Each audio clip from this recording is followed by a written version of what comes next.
नमस्कार, मैं हूं Mamta Verma. DAV e learning classes में आपका हार्दिक स्वागत है। हम अध्ययन कर रहे हैं बीए द्वितीय वर्ष के लिए हमारे रीतिकाल के जो कवि हैं, कवि भूषण। तो उनकी कविता का अध्ययन आज हम करने जा रहे हैं। तो उनकी कविता का अध्ययन करने से पहले उनका जो परिचय है कवि भूषण का, तो उनका परिचय हम ले लेते हैं। कवि भूषण, इनका जन्म है संवत 1670 में और देहावसान है इनका 1772 ईस्वी में। ईस्वी नहीं आएगा, संवत आता है। जब ईस्वी नहीं आती,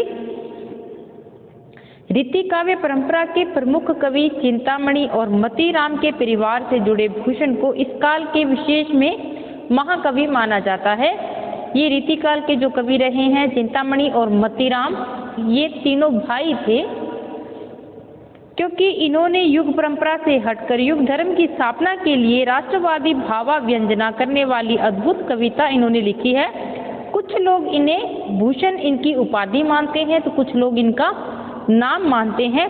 पर इनके जो ग्रंथ है शिवराज भूषण में इनके संबंध में क्या कहा गया है कि देसनी देसनी ते गुणी आवत जांचन ताही, तिनमें आयो एक कवि भूषण कहिए जाई। भूषण हम आभूषण को भी कहते हैं, यानी कि उसकी शोभा रहा है काव्य की या किसी राज्य की। शायद इस कारण से इनको भूषण की उपाधि मिली है या इनका नाम है। तो इसके संबंध में अभी भी विद्वान सहमत नहीं हैं। इन्होंने शिवाजी और जो भी छत्रसाल हैं की प्रशस्ति के रूप में कविता लिखी है, क्योंकि ये इन्हीं के ही दरबारी कवि थे, छत्रपति शिवाजी और छत्रसाल की। दोनों के प्रति आभार व्यक्त करते हुए कवि ने कहा है कि शिवा को सराहूं छत्रसाल को, कि मैं शिवाजी को सराहूं या मैं किसकी सराहना करता हूं, छत्रसाल की। भूषण की प्रसिद्ध कृतियां हैं कौन सी? शिवा बावनी, छत्रसाल दशक है, भूषण हजारा है और भूषण उल्लास। शिवराज भूषण में इनकी प्राय सभी रचनाएं मिल जाती हैं। रीतिकाल को श्रृंगारिक युग कहा जाता है, लेकिन भूषण उस युग के प्रभाव से हटकर इन्होंने वीर रस की कविताएं लिखी हैं। जो रीतिकाल में वैसे तो श्रृंगारिक ही कविताएं लिखी गई थी, लेकिन इससे हटकर, इस परंपरा से हटकर इन्होंने कविताएं लिखी, वीर रस से संबंधित ओजपूर्ण कविताएं इन्होंने लिखी हैं। भूषण का काव्य ओज गुण का काव्य है। वीर रसानुकूल भाषा को अपनाकर भूषण ने अपनी अक्षमता का उपयोग सजीव बिंबों के निर्माण में किया है। वे रीतिबद्ध कवि थे। वे दुर्गा और सरस्वती की एक साथ साधना करने में निरत रहे। उनकी कविता जन जन की कंठहार बन गई थी। कुछ लोगों को उनकी कविता में सांप्रदायिकता की गंध आती है, पर यह सही नहीं है। वे सही अर्थों में राष्ट्रीयता के भावों और को उद्दीप्त और प्रेरित करने वाले अगुआ कवि रहे हैं। अपने पिता को कैद करने वाले औरंगजेब को उन्होंने स्पष्ट रूप से कह दिया था कि पवित्र मर्यादा का उल्लंघन करके ऐसा काम किया है मानो मक्का में आग लगा दी हो। कबीले के ठोर बाप बादशाह शाहजहां था को कैद कीनो मानो मक्के आग लाई है। उनका जो काव्य रूप कैसा था, क्योंकि ये रीतिबद्ध कवि थे कवि भूषण, तो रीतिकाल के श्रृंगार प्रधान तथा दरबारी तड़कबढ़ के युग में भूषण ही एकमात्र ऐसे कवि हैं जिन्होंने वीर रस के काव्य से राष्ट्रीय उद्बोधन किया है। शिवाजी और छत्रसाल जैसे सुयोग्य राष्ट्रीय वीर भी उन्हें मिल गई। इसकी वीरता की प्रशंसियां में खुशामद और चाटुकारिता की गंध कहीं भी नहीं मिलती। ये दोनों ही शिवाजी और छत्रसाल अन्याय दामन में तत्पर हिंदू धर्म के रक्षक, प्रसिद्ध इतिहास प्रसिद्ध वीर हैं। इन वीरों के प्रति आज भी भारतीय जनता में सम्मान की भावना है, राष्ट्रीयता की भावना मिलती है इनके काव्य में। भूषण के काव्य में वीर का दर्प और आतंक ओजपूर्ण ढंग से चित्रित है। वे आशयदाताओं की झूठी खुशामद की उक्तियां नहीं, अपितु जो जनता के दुख दर्द में अपना सर्वस्व निछावर करने वाले वीरों के चरित्र की धाराएं हैं। भूषण के वीर काव्य में ओज गुण तथा सजीवता है। शिवाजी का आतंक शत्रु पक्ष पर इतना गहरा है कि मुगलों के सेनापति शिवाजी से लड़ना मृत्यु को न्योता देना समझते हैं। भूषण के समय हिंदू में वेद, पुराण, तिलक चोटी आदि के प्रति गर्व और गौरव का गान भाव जगाना, इनकी रक्षा का प्रयत्न जगाने किया। औरंगजेब द्वारा हिंदुओं पर अनेक अत्याचार किए गए। ऐसे आतताई शासन के विरुद्ध जन भावनाओं को संगठित करके भूषण ने अपनी राष्ट्रीयता का परिचय दिया है। इनकी जो भाषा है वो कैसी है? वीर रस के अनुकूल प्रवाह है। इनकी चयन में वीरता प्रकट करने की सामर्थ्य है और इन्होंने वीरस के अनुरूप सवैया और कवि छंदों का प्रयोग इन्होंने किया है। वीरस के अतिरिक्त भूषण ने जो अलंकार और नीति निरूपण के लिए काव्य लिखा वह परिमाण और महत्व दोनों ही दृष्टियों से गौण है। इन्होंने जो ग्रंथ लिखा है, इनके जितने भी ग्रंथ मिलते हैं तो सबसे पहले इनका जो वर्णन मिलता है वो मिलती है आज हमें शिवाजी का। शिवा बावनी का हम कर रहे हैं अध्ययन, तो उसमें पहले मंगलाचरण किया जाता है। जब भी कोई काव्य लिखते थे कवि तो सबसे पहले मंगलाचरण आता है और मंगलाचरण के रूप में ये गणेश की स्तुति कर रहे हैं। अखत अपार भव पंथ के चले को श्रम, हरण करण बीजना से बरदाइये, यह लोक पर लोक सफल करण कोक नद से चरण ही आनी के जुड़ाइए। तो इसमें कवि गणेश वंदना, कवि भूषण है, गणेश वंदना करते हुए क्या कहते हैं? अकथ अपास भव पंथ के चले को श्रम, सारा संसार में जो रास्ता है वो अत्यंत ही विकट है। भवपंथ यानी कि जो संसार का जितना भी राह है उसकी जो परिस्थितियां हैं वो बेहद ही कठिन है। इसकी थकान को उतारने के लिए अकथ, इसकी थकान को उतारने के लिए क्या करते हैं? हरण करण बीजना से बिरदाइए। कौन हर लेते हैं? जो बीजना होता है पंखा, पंखे जैसे कानों वाले, करण पंखों जैसे कानों वाले कौन है? गणेश जी।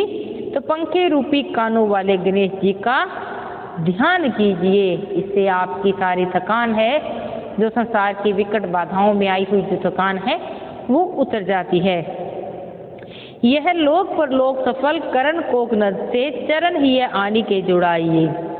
तो इसके कमल चरणों रूपी ध्यान करने से, इसके कोक नद से यानी कि इसके जो चरण कमल हैं इनके चरणों का ध्यान करने से लोक प्रलोक भी सफल हो जाते हैं। लोक यहाँ की जो लोक है जहाँ पर जी रहे हैं और इसके बाद में हम जब परलोक हैं, दोनों ही जो लोक हैं वो हमारे सफल हो जाएंगे। अलिकुल कलिल कपोल ध्याय ललित, आनंद रूप सरित मो भूषण अनहाइये, पाप तरु भजन विघन गढ़ गंजन, भगत मन रंजन द्विरद मुख गाइये। तो क्या कहते हैं कवि भूषण? क्या कहते हैं? आनंद रूप सरितों में भूषण अनहाइये, आनंद की नदी बहाने वाले गणेश जी का ध्यान कीजिए। आनंद रूप सरित, आनंद रूप को देने वाले जो विनायक जी हैं उनका आप ध्यान कीजिए। एक लाइन छुट्टी है आपकी, अलिकुल कलित कपोल ध्याय ललित, कि इसके गालों में क्या है? कपोल होता है, गाल होता है। अलिकुल कलित, अलिकुल का क्या है कि भंवरे गुंजार करते हैं इनकी गालों पर, क्या समझ करके कि इन पर जो गज मद है, हाथियों का जो मद होता है वो खुशबू से भंवरे गुंजार करते हैं और इनका ध्यान करने से आनंद रूप देने वाले जो कृष्ण गणेश जी हैं इनका ध्यान कीजिए। पाप तरु भजन विघन गढ़ गजन, कि पाप रूपी पेड़ को ये नष्ट कर देते हैं, पापों का जो हमारा पेड़ बना हुआ है उसको ये नष्ट कर देंगे। साथ ही साथ विघन रूपी पहाड़ को भी ये विघन गढ़ गजन, और विघन रूपी जो पहाड़ है उसका भी ये ध्वस्त कर देंगे उसको। भगत मन रंजन द्विरद मुख गाइये, अपने भक्तों को प्रसन्न करने वाले हैं द्विरद। द्विरद कहते हैं, रद होता है दांत, जिनके दो दांत यानी कि दो दांत बाहर निकले हुए हैं गणेश जी को कहते हैं द्विरद मुख गाइये, हाथी रूपी गणेश जी के गुणगान कीजिए। तो ये तो हुई गणेश वंदना, इनकी स्तुति करते हैं मंगलाचरण के रूप में। फिर अगला जो इनका राजवंश का वर्णन करते हैं, ये राजत है दिन राज को बंस अवनी अवतंस जामे पुनि पुनि अवतरे कसमथन प्रभु अंश। क्या कहते हैं? राजत है दिन राज को, पृथ्वी पर जो सूर्य है समस्त वंशों का आभूषण है। पूरे जितने भी वंश हैं पृथ्वी पर उनका आभूषण कौन है? दिनकर, दिन राज यानी कि सूर्य। बस अवनी अवतंस, तो सूर्य वंश में भक्तों का उद्धार करने वाले हैं। जामे पुनि पुनि अवतरे कसमंथन प्रभु अंश, कंस जैसे दुष्टों को नाश करने वाले विष्णु ने बार बार अवतार लिया है सूर्य वंश में भक्तों का उद्धार करने के लिए। कंस जैसे दुष्टों का नाश करने के लिए विष्णु पर इस धरती पर बार बार अपना अवतार लिया है। महावीरता वंश में भयो एक अवनीश लियो बिरद सिसोदिया दियो इसको शीश। महावीरता वंश का इस बलशाली सूर्यवंशी एक बलवान राजा हुआ था। अवनीश राजा को कहते हैं। लियो बिरद सिसोदिया दियो शीश को इस अपना शीश काटकर उन्होंने शिव को चढ़ा दिया था। लियो बिरद सिसोदिया दियो इसको शीश, ईश्वर को अपना सिर काट कर दे दिया था शिव को। ईश कहते हैं ईश्वर को, यानी कि शिव को अपना जो सिर काट कर दे दिया था। लियो बिरद सिसोदिया, और इसी नाम से वे सिसोदिया कहलाई, सिसोदिया वंश आया। ताकुल में नृपवंद सब उपजे बखत बिलंद भूमिपाल तिन में भयो बड़ो माल मकरंद। कि इस कुल में सभी राजा, ताकुल में नृपवंद जितने भी राजा हैं सभी, उपजे बखत बिलंद सभी राजा बहुत ही भाग्यवान रहे हैं सिसोदिया वंश में।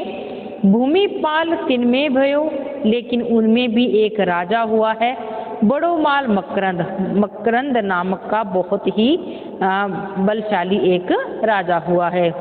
सदा दान की खान में जाके आनंद अम्ब साही निजाम सखा भयो दुग देवगिरी खंत्र। क्या कहते हैं? सूर्यवंशी हैं जो सदैव दान और तलवार के लिए प्रसिद्ध रहे हैं। दान देने के लिए, तलवार यानी कि युद्ध में कभी हारे नहीं, जीतने के लिए ये प्रसिद्ध रहे हैं। जाके आनंद अम्ब जिनके मुख पर सदैव चमक रहती है। अम्ब कहते हैं पानी को, जल जो होता है, लेकिन यहाँ पर जैसे हम कहते हैं कि मोती का पानी उतर गया, हम एक श्लेष अलंकार में इसका उदाहरण पढ़ते हैं मोती मानसून जैसे, तो यहाँ पानी का अर्थ चमक से है। तो उनके मुख पर सदैव एक चमक विराजमान रहती है। सोही निजाम सखा भया दुग देव गिरी खंत्र, तो शाही निजाम सखा, और उनके एक मित्र भी हैं निजाम, शाहजी निजाम उनके मित्र हैं। दुग देवगिरी खंत्र, उनका जो दुर्ग है देवगिरी दुर्ग उनका खंत्र कहते हैं स्तंभ, यानी कि एक कहते हैं खंबा, यानी कि मुख्य जो आधार है उनका ठहरने का वो है देवगिरी नामक का जो दुर्ग है वो। ताते सर्जा बिरद बो सोहत सिंह समान रणभूशिला सो भोशिला आयुष्मान कोमान। ताते सिरजा बिरद हो कि दान और तलवार के कारण मालोजी हैं वो सर्जा कहलाने लगे। सर्जा है यानी कि वो सर्जा, शाहजहां कहते हैं, शाहजहां कहलाने लगे। किस कारण से? कि उनके तलवार और जो दान के जो धनी थे, इस कारण से ये सर्जा कहलाने लगे थे। सोहत सिंह समान, और ये सिंह या शेर के समान सुशोभित हो रहे हैं। रणभूशिला सो भोशिला आयुष्मान खुमान, रण क्षेत्र में चट्टान को भी इस कारण, चट्टान से रणभूशिला में रण क्षेत्र में वो चट्टान के समान क्या बने रहते हैं? अचल बने रहते हैं। इस कारण से वो भोशिला कहलाने लगे। आयुष्मान खुमान, लेकिन फिर भी वे ब्राह्मणों को आयुष्मान रहने कहते हैं, इसलिए ब्राह्मण उनको खुमान कहने लगे, कहा जाता है। भूषण बनी ताको भया भूभूषण रप साही, रात्यों दिन संकित रहे साही सबे जब जाही। कि भूषण भनी ताको भया, इसमें क्या है कि मालो जी के वंश में संसार के राजाओं का आभूषण शाह जी हुए हैं। रात्यों दिन संकित रहे साही सब जाहे, और जिनके पराक्रम से सारा संसार है रात दिन सशंकित यानी कि डरे हुए रहते हैं, ऐसा उनका पराक्रम है। दशरथ राजा राम बो वसुदेव के गोपाल, सोई प्रगटे साही के श्री शिवराज भुआल। कि जिस प्रकार से दशरथ के घर राम आए हैं, पैदा हुए हैं, उनके जो पुत्र के रूप में वासुदेव के घर गोपाल यानी कि उनके पिता का नाम था, वही सोई प्रगटे साही, वैसे ही उसी प्रकार शाह जी के घर में शिवराज राजा प्रकट हुए हैं। दक्षिणे के सब दुग दुगी जीती दुग, सहाय बिलास शिव सेवक शिव गढ़पति कियो रायगढ़ वास।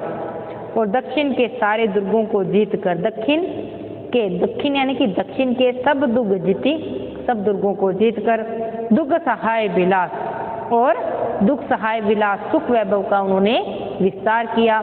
शिव सेवक शिव गढ़पति, शिव के सेवक शिवराज ने, शिव सेवक शिव के ही सेवक हैं, शिव गढ़पति शिवराज जो हैं, कियो रायगढ़वास, और रायगढ़ को अपना निवास स्थान इन्होंने बना लिया था। फिर है शिवा प्रशस्ति से इनका पहले ऊपर का परिचय था, अब शिवा की प्रशस्ति कर रहे हैं, शिवाजी की ही। त्रिभुवन भई प्रसिद्ध इक अरिबल कल खंडिये, यह अनेक अरिबल बिहंडी रन मंडल मंडिये। त्रिभुवन भई प्रसिद्ध इक, कि इंद्र एक ही शत्रु का, उनका शत्रु कौन सा था, वत्रासुर का बल का खंडन करके तीनों लोग में प्रसिद्ध हो गए थे। जो राजा इंद्र थे, जो वर्षा के देवता हैं, वो अपना एक वत्रासुर नामक का एक जो उनका शत्रु था, उसका ही खंडन करके, उसी को मार करके वो तीनों लोक में उनकी प्रसिद्धि हो गई थी। इकबल अरिकल खंडिये, तीनों लोक में उन्होंने प्रसिद्धि पाई थी। यह अनेक अरिबल बिहंडी रन मंडल मंडिये, और शिवाजी क्या हैं कि इन्होंने अनेक अरिबल बिहंडी, अनेक दुश्मनों का, अनेक शत्रुओं का नाश कर दिया, रन मंडल मंडिये, और इनकी युद्ध भूमि में इन्होंने शोभा पाई है। जिस प्रकार से इंद्र ने तीनों लोकों में पाई है एक शत्रुओं का नाश करके, बल्कि शिवाजी ने अनेक शत्रुओं का नाश करके केवल युद्ध भूमि में अपनी मंडित हुए हैं, शोभायमान हुए हैं। भूषण वह ऋतु एक पुहवी पनिपाही बढ़ावत, यह चौहु ऋतु निस दिन अपार पानी पर अधिकावत। कि जो भूषण क्या कहते हैं कि एक ऋतु कौन सी है, पुहवी। पुहवी है बसंत ऋतु, पुष्पों की। बसंत ऋतु केवल एक ही ऋतु में आकर पुष्प खिलाकर पृथ्वी की शोभा को पा लेती है। जो बसंत ऋतु है वो केवल एक ही ऋतु है, 6 ऋतुएं होती हैं, 6 ऋतु में एक ऋतु ही, केवल एक ऋतु में पुष्प को खिलाकर अपनी पूरी पृथ्वी पर शोभा पा लेती है। लेकिन शिवाजी ने यह शिव ऋति निस दिन अपार पानी अधिकावत, शिवाजी ने 6 ऋतुओं में, 6 ऋतुओं में अपनी प्रतिष्ठा को बढ़ाया है। शिवराज साही सुत सन्नी सत्यनित हाय गए लखनी संचरई, इक ही तुरंग इक ही करही, किम सुरेंद्र सरवर करही। शिवराज साही सुत सत्यनित, शाह जी के पुत्र शिवाजी के साथ, शाह जी का पुत्र है शिवाजी के साथ, हाय गए लखन संचरी, सदैव लाखों हाथी और घोड़े संचरण करते हैं। है गए, लाखों हाथी और घोड़े उनके साथ सदैव विद्यमान रहते हैं। इक ही तुरंग इक ही करही, किम सुरेंद्र सरोवर करही, इंद्र के साथ तो केवल एक घोड़ा और एक हाथी ही होता है, तो फिर कैसे शिवाजी की ये बराबरी, किम सुरेंद्र, क्यों उस राजा की सरवर करिए तो क्यों उसकी राजा की बराबरी नहीं कर सकते इंद्र के साथ। सिय सिंह शोभित सुलक्षण सहाय जाके, भूप पर भरत नाम भाई नीति चारु है।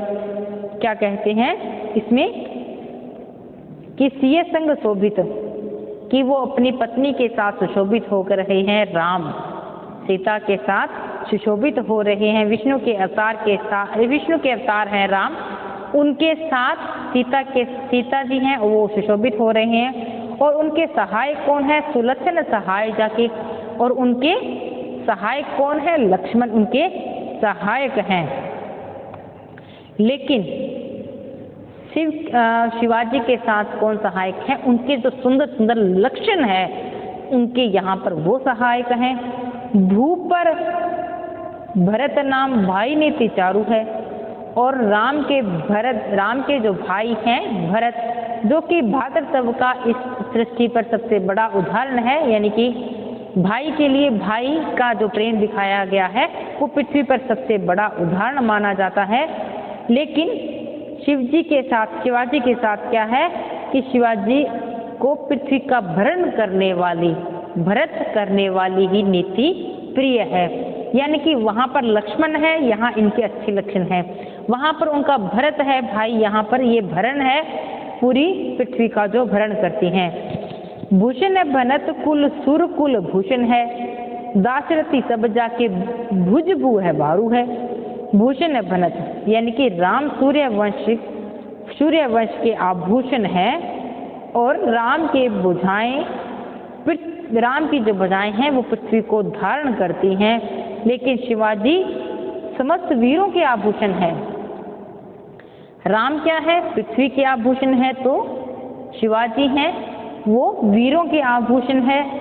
दाशरथी सब्जा के भूए भू भारू है। राम की जो हाथों में या भुजाओं में समस्त पृथ्वी का भार है, तो शिवाजी के भुजाओं में सब रथी का भार है, के द्वारा सब रथों का भार है, यानी कि युद्धों के लिए युद्ध की जो पृष्ठभूमि है उनके ये आदर्श हैं। अरिलंक तारी जो सदा साथ बानर है, बानर सेना से लंका तक सीता, बानर सेना से इन लंका तक का जो वो एक मार्ग बनाया था। शिवाजी ने क्या किया? बाणों से शत्रुओं की कमर तोड़ दी थी। इन्होंने लंका को जला दिया था, तो इन्होंने अपने बाणों से शत्रुओं की कमर तोड़ दी है। सिंदूर है बांधे जाके बल को न पारू है, तो समुद्र को बांधकर सेना के लिए इन्होंने बांध बना दिया था भगवान राम ने। तो इन्होंने क्या किया है कि शिवाजी की सैन्य शक्ति की तो सीमा ही नहीं है कि अनेक हाथी बंधे रहते हैं। इनके सेना में तो हाथी बंधे रहते हैं, उन्होंने पत्थरों के बांधकर पुल बना दिया था। तेग ही के मेरे जोन राकस मरद जान्यो, सरजा शिवाजी राम को ही अवतारू है, कि तलवार के बल पर उन्होंने क्या किया? राक्षसों का नाश कर दिया था। भगवान राम ने अपने तलवार के बल पर समस्त राक्षसों का संहार इन्होंने कर दिया था। और शिवाजी ने राकस मर्द जान्यो, और शिवाजी ने तो दुष्ट मलेच्छों को मर्द ही नहीं समझा, यानी कि उनको कायर समझा, मर्द ही नहीं समझा, कायर समझकर उनका नाश कर दिया शत्रु का। सरजा शिवाजी राम को ही अवतारू है। तो कवि भूषण क्या कहते हैं कि इतनी गुणों की समानता होने के कारण भगवान राम और शिवाजी में ये भगवान जो शिवाजी हैं वो भगवान का ही अवतार, दूसरा अवतार है। सुंदरता गौरवता प्रभुता भनी भूषण होत है आदर जामी, सज्जनता और दयालुता दीनता कोमल झलके पर जामी। दान किर पानहु को करीबो अबे दिनन को बर जाते, जसाहस और रंटेक बिबते इसे गुण एक सिवा सर जामी। कि जिस मनुष्य में सुंदरता होती है, बड़प्पन होता है या स्वामित्व का भाव होता है, भूषण कहते हैं कि उसमें सारे आदर होते हैं, लेकिन इतने गुणों के साथ उसमें सज्जनता, दयालुता, दीनता, कोमलता नहीं होती है, क्योंकि ये दोनों गुण हैं आपस में विरोधाभासी होते हैं। लेकिन शिवाजी में क्या है, सुंदरता, गौरवता, बड़प्पन भी है, प्रभुता भी है, स्वामित्व की भावना है, लेकिन फिर भी उनमें सज्जनता और दयालुता है, परोपकारिता भी साथ साथ ये गुण उनमें बने हुए हैं। दान कृपाणहु को करीबो करीबो अबे दीनन को बर जाते, तलवार का दान करके, यानी कि तलवार का दान करने के लिए, यानी ये युद्ध के लिए सदैव तत्पर रहते हैं। दीनन को बर जाते, फिर दीनों को निर्भय होने का वरदान भी ये देते हैं। साहस को रणटक के विवेक इत्य गुण एक सेवा से विराज में, कि राजाओं में, शत्रु राजाओं के युद्ध करने का ये विवेकपूर्ण कौशल रखते हैं। इसी प्रकार एक ही शिवाजी में बहुत सारे गुण विद्यमान है। तेरो तेज सरजा समत दिन कर सो है, दिन कर सो है तेरे तेज से निकर है। क्या कहते हैं कि हे शिवाजी, कि तेरे में क्या है, तेरो तेज, तेरा तेज कैसा है, दिनकर के समान है, यानी कि सूर्य के समान तेरा जो तेज है उस प्रकार से है। दिनकर सोहे तेज तेरे ते निकर के, और तेरे तेज को सूर्य है जो तेरे ही तेज को अपना तेज मानकर शोभायमान हो रहा है। यहाँ पर उल्टा ले रहे हैं कि हम सूर्य के तेज से ओजस्वी होते हैं, बल्कि यहाँ पर पहले सूर्य सभी का तेज देता है, और ये जो सूर्य है वो इनके तेज ले रहा है, महान बना हुआ है, शोभायमान होता है। बोसीला बुवाल तेरो जस हिम कर सो है तेरो जस के अकर सो। बोसीला वंश के राजा यश चंद्रमा के समान है, उनका जो यश है वो चंद्रमा के समान है, लेकिन हिमकर तो है, और जो चांद है वो किससे सुशोभित होता है, तेरे यश की खान से ही सुशोभित हो रहा है। भूषण भनत तेरो हियो रत्ना कर सो। भूषण क्या कहते हैं कि हे शिवाराव, तेरा जो हृदय है वो रत्नाकर जैसा है, समुद्र सा है, अनेक निधियों का भंडार है। रत्नाकर है तेरे ही ये सुख कर सो, और रत्नाकर क्या है, तेरे ही सुखकारी हृदय सा है। यानी कि एक तरफ तो ये कहते हैं कि ये दिनकर सा है, यानी कि समुद्र जैसा है, और दूसरी तरफ कहते हैं कि दिनकर आप जैसा है, या आप जैसा ही रत्नाकर जैसा बना हुआ है। शाही के सपूत शिव शाही दानी तेरो कर। शाह जी के सपूत दानियों के बादशाह हैं। सुरतरु सो है, सुरतरु तेरो सो है, तेरा हृदय क्या है, विशाल कल्प वृक्ष जैसा है, कल्पतरु जैसा है, और कल्पतरु क्या है, तेरे हृदय से विशाल है। यानी कि एक दूसरे को समान इन्होंने बताया है। तो ये है कवि भूषण की कविता। एक दो बार पढ़ेंगे, पढ़ाई हुई को आप खुद भी पढ़कर देखना, आपको अच्छे से समझ में आ जाएगी, क्योंकि इसकी व्याख्या आती है। व्याख्या आपको सीधा देख कर लिखना होता है, तो इसका थोड़ा अभ्यास कीजिए। इसी कविता को आज यही हम समाप्त नहीं करते, इसकी निरंतरता को बनाए रखेंगे। इसका हमने आधा पाठ किया है, तो इससे आगे जो क्लास होगी इसमें आपकी इसी कविता को निरंतरता आगे करेंगे। तो आज के लिए इतना ही, मिलते हैं अगली क्लास में इसी कविता के साथ। धन्यवाद।